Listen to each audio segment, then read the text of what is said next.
Greetings and welcome to the Financial Game Special Edition. With me, Jose Miguel Crespi. This is your host, Ferdinand Ruano, episode 49, Jose.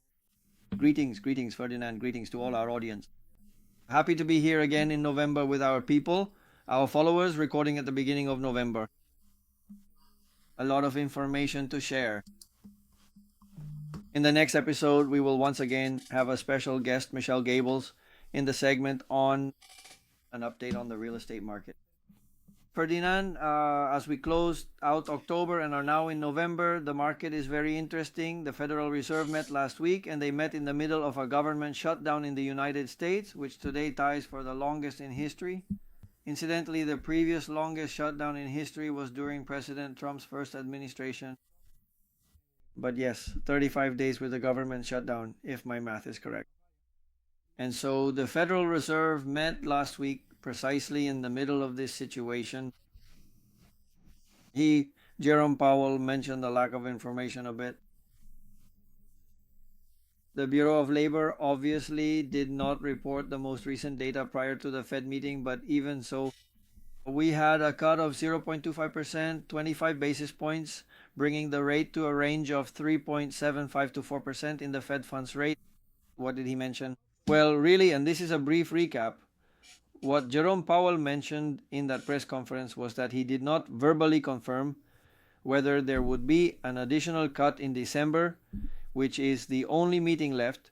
There is no Fed meeting in November. They meet on December 10th, the next meeting, and he really did not confirm the expectation of a cut. Nevertheless, Fed Fund futures currently show about a 70% probability of one more cut in December of an additional 25 basis points, which would make it 3 consecutive cuts, totaling 75 basis points over the last 3 meetings, and as of today, they're assigning about a 30% probability to that outcome. There's still a lot of data to be seen before we can say there won't be any change, that things will remain as they are now after last week's cut. How are you seeing that? That has brought the yield on the 10-year Treasury note to 4% and the 2-year to 3.5% as of today. Correct. We've seen this. We'll go into a bit more detail about it in the next episode, but we've also seen how a slight reduction in 30-year mortgage rates, a well-qualified person with good income, good credit, and enough cash for a down payment is starting to see certain mortgage products in the fives, the high fives, 5.85, 5.90, 5.95, even a flat 6%, right? It's starting to show up. And I know you pay close attention to that data, Ferdinand. What have you seen? How do you interpret everything that's happening? The way I see it is that we're going to have, we've been in some meetings with several money managers, and almost all of them said there shouldn't be a rate cut. I think we were the only ones on that panel who actually said clearly that it wouldn't be just one. There were going to be 2 rate cuts, one in September and another in December. The Fed moved ahead of schedule. Let's see what happens in December. Right now, it's all up in the air because we don't have the data, but I think the key here is going to be the employment data. That's right, the employment data. Mainly because, as you know, the United States relies heavily on spending, and if there's no work, there's no spending. So I think that's where a preventive move came in. There's also another important situation. This one is political. I don't think Trump is going to reappoint Powell. I think that could possibly be Powell's last meeting. I think he's making all these different changes, playing musical chairs at the Fed to replace everyone who's pro-money easing. And that's a factor that's not being considered in any of the current scenarios. Something really interesting, Ferdinand, that I think should come up soon in analysis and conversations is facing a certain reality. The 2% inflation target. Based on the government policy we're seeing, it's not very realistic. We have to be completely honest, it's a target that's a bit complicated to reach. Knowing, for example, that an analyst and forecaster like Larry Williams is saying, I expect inflation to rise next year in 2026. And what do they attribute this to for the most part? Tariffs, government policy, right? So the possibility of maybe adjusting that, let's call it with the new president who will be appointed to the Fed, for example, the possibility of adjusting the target inflation rate of the United States. It's possible. Everyone has mentioned it. I think a bit healthier would be around 3%. Yes, it's something more realistic. We're fluctuating around that, right? And look, it's interesting what you mentioned. We have to look at other statistics. It's the increase in income growth. At this moment, income growth is above the cost of inflation, and that's favorable for the economy. The reserve still has some room to maneuver, but yes, it's an indicator of internal strength in the economy. Let's talk a little about the market. How do you see the market? I know the market is currently at an all-time high. You're looking at a fairly concentrated market. correct. What do you think about the adjustments it's making? By the way, what's the current report you have in terms of statistics? That's why the ETF of the Standard and Poor's 500, it's up 17.62% as of today, the day we're recording. In year-to-date performance, a very good year for the S&P 500. Although it's a bit concentrated in the big tech names, the Magnificent Seven, we know they've carried a large part of this performance if we compare the SPY in its natural composition versus the equal weighted. The equal weighted is up about 7 or 8% year to date. So we're talking about almost 10 percentage points higher, which are being driven by them. That statistic is fantastic. So when you look at the weights, not based on the concentration in technology, but instead considering other sectors, you're actually looking at about 8%. 8%. 8%. Very good statistic. Versus when we assign the weight that the performance gives it. These companies that have more weight in the S&P 500, well, it brings it to 17.62. Our proprietary portfolio, which you already know as stress-free, is close to a 28% year-to-date return. We've seen over the last month and a half or 2 months, I would say since the start of the last quarter of the year, and based on earnings, we've seen a bit of an increase in volatility, and I'll get to that. In the most recent earnings report, for example, when we look at the reports from these Magnificent Seven companies, we know those are Meta, Microsoft, Apple, Amazon, Nvidia, and so on. They are stellar reports, but they're already priced for perfection. What they call priced for perfection means that investors expect to see a company report profits or excess profits in every one of its revenue lines. So if they see a hiccup or too much spending on something, typically they notice it with artificial intelligence. It's the hottest topic right now, artificial intelligence and the investments these companies are making in AI, the collaborations they're forming among themselves, right? And lately, a lot of information has come out about how they're exchanging business with each other to keep control of that space among the same company. What they call circular acquisition.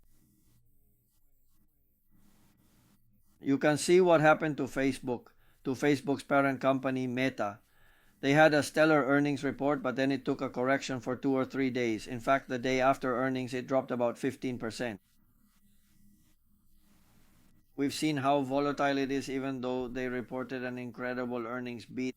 In other words, it's really a buy and hold company for someone who isn't focused on short-term trading. That's how I see the market. I think it's important to recognize that in some specific sectors, there's a high degree of valuation, a high expectation in value, and that's something you really need to keep an eye on, right? How it's being managed.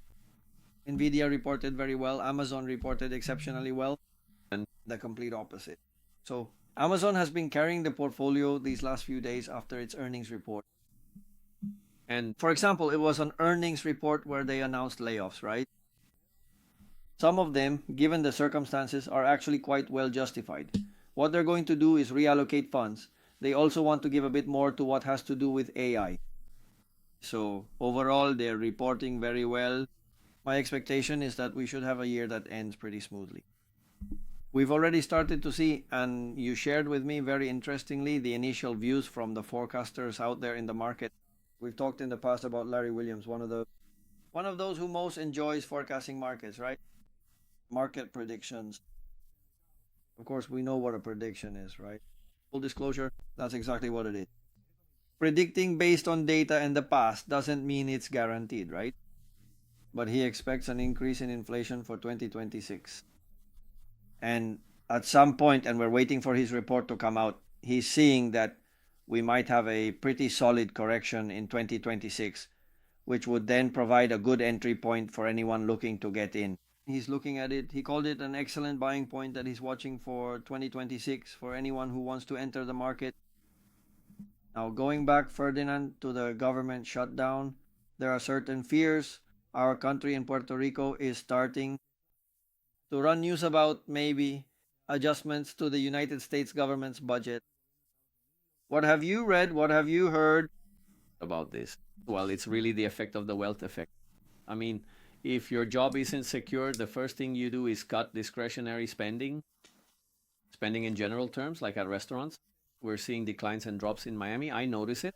I mean, places that I couldn't get a reservation because everything was full. Now I can get reservations without any problem.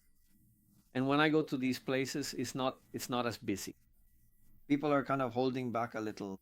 There's There's concern. All these issues of uncertainty, all these immigration issues, that has had a huge impact. Mainly, let me tell you, for example, last week I was in Cape Coral. In Fort Myers, there was a huge raid in Immokalee. They took away half of Immokalee. And it's a city where a lot of workers live. A lot of farm workers, people who do agricultural work, blue collar.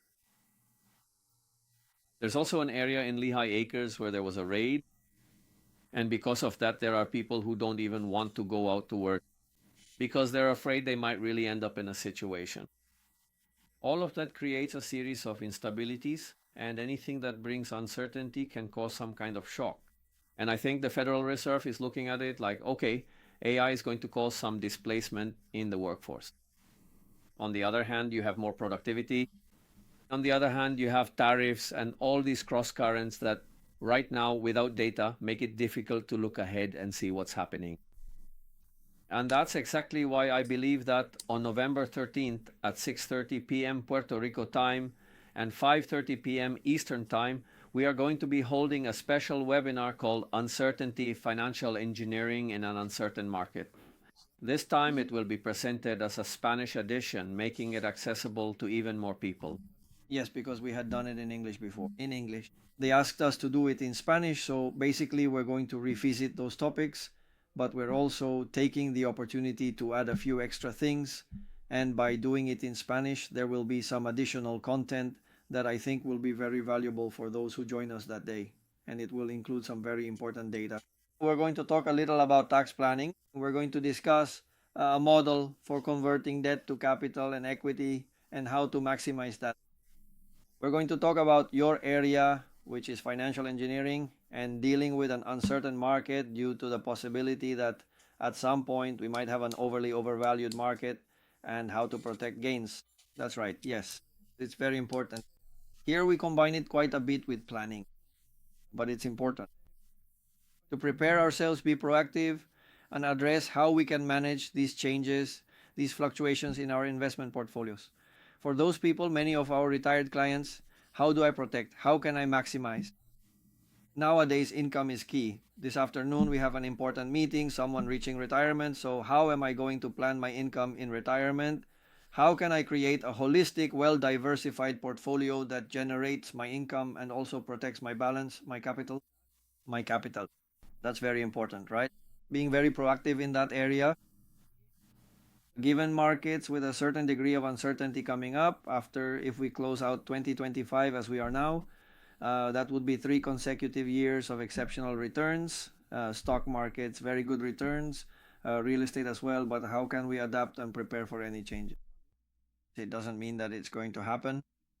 If we go, and with this I'll close. If we go back to our first programs this year when we were talking about how the year might go, for example, I mentioned that I expected a market maybe in the single digits, high single digits, low double digits, like 8 to 12% as a range. It's recorded, you can go listen to it. However, fast forward 10 months into the year, we have the S&P 500 at a 17% return so far this year, and the portfolio at 28%. So that's right, it's always about being ready and knowing what our game plan is, how we're going to tackle any changes, or if it's just a matter of continuing to do what we've been doing so far. Well, I think we're out of time. So let's meet again next month in the next episode of the Financial Game Special Edition. Until next time.